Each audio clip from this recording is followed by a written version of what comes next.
अगर आपका भी टक्स टेढ़ा या गड़बड़ हो जाता है हमेशा, तो इस वीडियो को आखिर तक ज़रूर देखिएगा। नमस्ते दोस्तों, स्वागत है आप लोगों का मेरे चैनल पे। तो दोस्तों आज मैं 4 टक्स ब्लाउज की कटिंग स्टिचिंग दोनों ही बताने वाली हूँ। ब्लाउज की हमारी जो चेस्ट है वो मैंने 12.5 इंच का लिया है। रेडी लेंथ हमारी 21 इंच की रहेगी। दो इंच मैंने एक्स्ट्रा लेकर जोड़कर इसमें 25 इंच की चेस्ट रखा है। अब ब्लाउज की लंबाई हमारी 16.5 इंच की रखी है।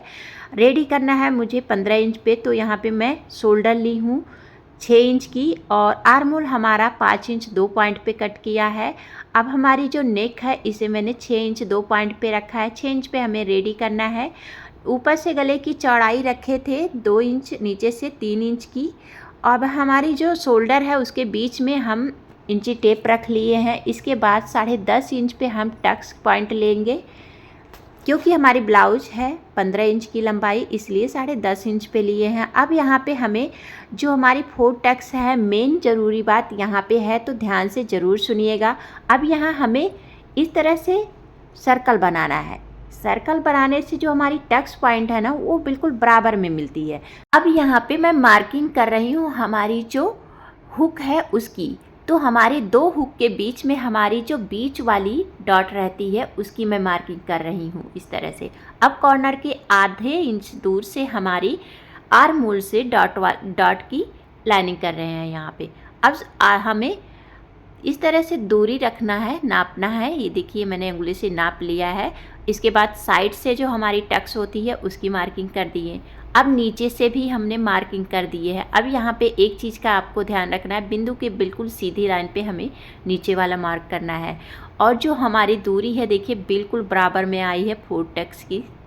अब यहाँ पे मैं बेल्ट ले रही हूँ 4 इंच की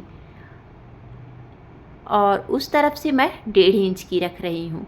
अब इन दोनों पे हम इस तरह से इंची टेप रखेंगे या फिर स्केल रख लीजिए। तिरछी लाइन ड्रॉ कर दे रहे हैं। यहाँ पे मैं तिरछा बेल्ट बना रही हूँ। और अब यहाँ पे हमारी जो नेक है इसकी कटिंग करेंगे। 99% लोग दोस्तों यहाँ पे 4 टक्स जो है हमारी वो समझ नहीं पाते हैं, यहीं पे मार्किंग करने में गलती कर देते हैं। तो हमारी जो टक्स पॉइंट थी वो हमें तिरछा लगाना है आर्म होल से, और साइड से हमारी 2 टक्स हमारी तिरछी रहती है और 2 टक्स हमारी सीधे रहते हैं, बीच वाला और एक नीचे से। और साइड का भी तिरछा रहता है और आर्म होल का तिरछा रहता है, आप देख सकते हो। इस तरह से हमने मार्किंग कर लिया है। अब हमारा जो अस्तर है उसे रख के हमारे मेन फैब्रिक को ऊपर रख के शोल्डर पे मैं पिन टक कर दे रही हूँ ताकि हमारा कपड़ा फिसले ना। अब यहाँ पे हम गले पे किनारे से सिलाई लगा दिए हैं। सिलाई लगाने के बाद हम इसे पलट लिए। पलट के हमारी सबसे पहले बीच वाली हम डॉट लगाएंगे। तो ये देखिए इस तरह से हमें डॉट लगाना है। बीच में थोड़ी गहराई रखना है, किनारे से बिल्कुल पतला करना है। अब हमारे जो आर्म होल है उसकी हमें लगा लेना है सिलाई। ये देखिए अब हमारी साइड की भी सिलाई लगा लेते हैं, नीचे से भी सिलाई कर देते हैं। तो हमें जब भी डॉट लगाना है तो हमें नीचे से भी लेकर जाना है हमारी कटोरी के तरफ, ना कि कटोरी के ऊपर से लगाते हुए जाना है। ये देखिए अब हमारे जो 4 टक्स हैं वो बिल्कुल लग गई हैं दोनों ही तरफ। मैंने उसी तरह से हमारी डॉट को सिल दिया है, लगा दिया है। अब हम इस तरह से गले से सेंटर से फोल्ड करेंगे। फोल्ड करके यहाँ पे हम बीच से कट करके 2 पार्ट करेंगे। इसकी 2 पार्ट करने के बाद अब हमारी जो बेल्ट है इसे जोड़ेंगे। नीचे मैंने अस्तर रख दिया, उसके ऊपर से हम ब्लाउज रख रहे हैं। अब ऊपर से हम मेन कपड़ा रखेंगे। ये हमारा अंडरग्राउंड बेल्ट है, जॉइंट हो रहा है। इसमें आपको मार्जिन जो है ना वो दिखेगा नहीं, अंदर की तरफ हो जाएगा। तो यहाँ पे जुड़ गए हैं। इसके बाद हमारा जो बेल्ट है मेन वाला, इसे मैं पलटती हूँ और बीच वाला कपड़ा जो हमारा ब्लाउज का है उसे मैं इस तरह से रोल कर रही हूँ। रोल करके हम बेल्ट के बीच में रखेंगे। पीछे से देख रहे होंगे आप, अस्तर दिखाई दे रहा है बेल्ट का।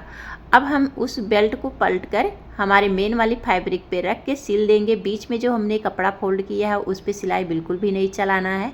अब हमें बीच का कपड़ा खींचकर बाहर की तरफ निकाल लेना है, सीधा कर देना है। ये देखिए कुछ इस तरह से हमारा बेल्ट जुड़कर आया है। साइड से हमारा एक्स्ट्रा कपड़ा काट लेते हैं। ऊपर से बेल्ट के एक सिलाई चलाएंगे, बिल्कुल किनारे से। आप 2 सिलाई भी चला सकते हो, पर मैं यहाँ पे एक सिलाई चला रही हूँ। अब जो हमारा एक्स्ट्रा कपड़ा आगे से बढ़ रहा है, इधर से भी हम छाट दे रहे हैं। इस तरह से हमारा एक पार्ट रेडी हुआ। तो ब्लाउज़ की लंबाई नाप कर दिखाते हैं। ऊपर से हम शोल्डर जॉइंट के लिए मार्जिन छोड़कर 15 इंच हमारी ब्लाउज रेडी हुआ है। तो उसी तरह से हमारा दूसरा पार्ट भी हमने सिलकर रेडी कर लिया। अब यहाँ पे आई पट्टी मैं 2 इंच चौड़ा कट कर रही हूँ। नीचे से आई पट्टी को रख ली है, ऊपर से ब्लाउज का कपड़ा रख ली हूँ। अब इस तरह से आधा इंच हम आगे से बढ़ा के एक्स्ट्रा रखे थे, नीचे से भी बढ़ाए थे। एक्स्ट्रा कपड़ा हम इस तरह से फोल्ड करेंगे।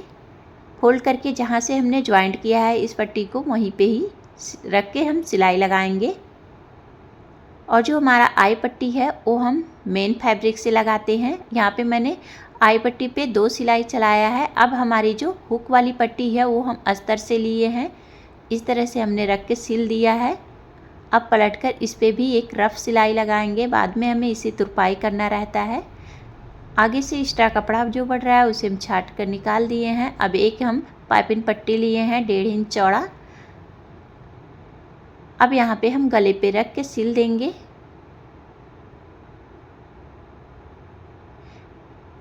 इसके बाद हम काट लेते हैं आधा इंच एक्स्ट्रा छोड़कर। बाकी हमारा जो एक्स्ट्रा मार्जिन है इसे हम बराबर में छाटेंगे, ताकि हमारा जो पाइपिंग है बिल्कुल बराबर बने। अब यहाँ पे हम छोटे छोटे कट लगा देंगे और इस तरह से हमें फोल्ड करना है। आपको जितना पतला मोटा करना है पाइपिंग, उसी के हिसाब से आप निकाल सकते हो बाहर। अब यहाँ पे मैं पतली सी पाइपिंग बना दे रही हूँ। इस तरह से हमारी पाइपिंग बन गई है। देखिए बिल्कुल सुंदर सी फिनिशिंग के साथ बना है। आगे भी पीछे भी दोनों तरफ से फिनिशिंग है। तो हमारा इस वाले पार्ट में भी उसी तरह से पाइपिंग बनाएंगे। और दोस्तों हमारी ब्लाउज बनकर रेडी हो गई है। वीडियो अच्छी लगे तो प्लीज़ लाइक